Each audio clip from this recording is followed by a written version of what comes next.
Asị ka m bịa maka ime na-edekwarị mma. Ịfụnanụ m anọ m ya na-anwa mmiri na-anwa anwụ ahụ ọdụ m pụtawa ịdịrọ mma ahụ adịghị maka na ịnọghọ n'ime Jizọs.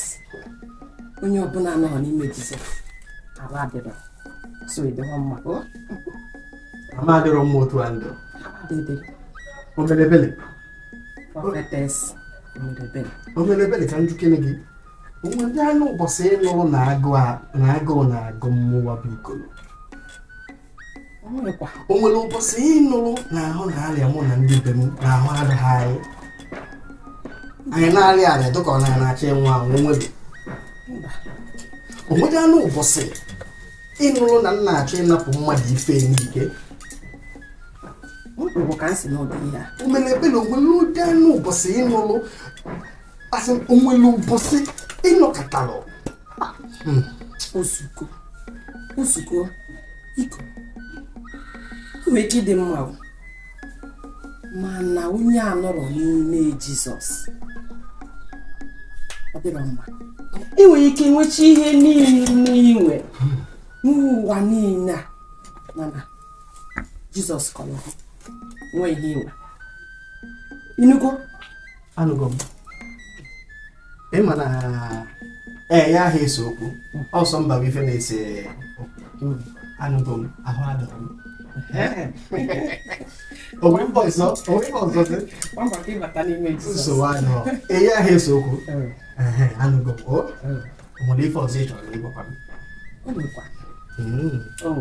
o ndị m ife ọhụ ka ife ọhụ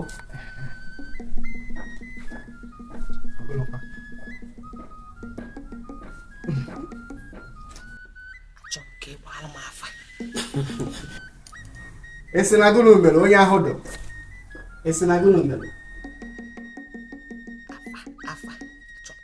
ịchọ ka nka alụghị ọkala tụle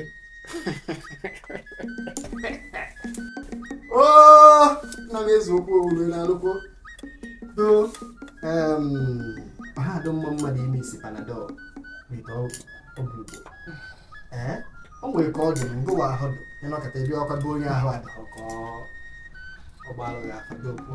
Ihe m na-akọwa abụla nwee ihe m na-aghọta ministri ma nwezi ka o si ada ịfọkwọ anya ka nsi ka mma nọrọ